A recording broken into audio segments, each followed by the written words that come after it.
Административдик аймактык реформанын натыйжасында Борбор калаа кеңейип, Бишкек жылуулук энергия ишканасынын кызматын пайдалануучулар да кыйла көбөйдү. Алдыдагы жылытуу мезгилинде кошумча 39 от казанды тейлейт. Бүгүнкү ремонттук иштерибиз биз 60% даярдыктарыбызды көрүп бүттүк.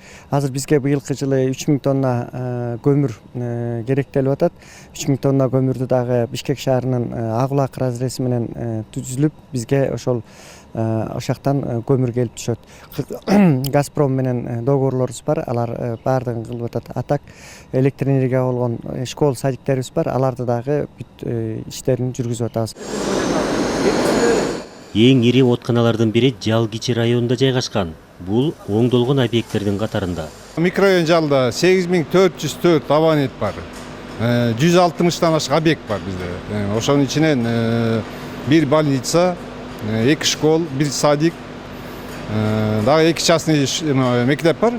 Ошолорду камсыз кылабыз, жылуулук анан ызык суу менен. Бул 1 сентябрга бизде жетекчинин тапшырмасы бар, ошого 1 сентябрга даярдап коюп. Мунун 95% бүтүп, азыр бизде берде 2 чоң насос бар, ал жылуулук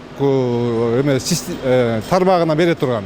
Ошо экөө калды, анан берде бир суу тазалоо, химиялык жол менен суу тазалоо бир фильтрибиз бар. Ошону капитальный ремонттон өткөрүп атабыз. Биздики ушу кыштыкка даярданып атабыз. Кудай буйрса насосторубузду бүтүп калдык. 1-2 эле насосубуз калды. Буйрса 1 жума же 1,5 жуманын ичинде буйрса бүтөбүз.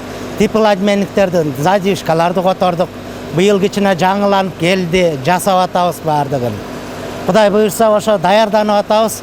Жетишебизго деп ойлойбуз. Буйрса быйыл кыштан буйрса жакшы чыгабызго деп ойлоп атабыз. Былтыркы жылдан бери от казандары алмаштырылып, газ менен иштөөгө өтүп жатат. Бара-бара шаарды жылытуу үчүн көмүр колдонбоо максат кылынууда. Калыгул Асанбаев, Нуркамил Асанов, Ала Тоо 24.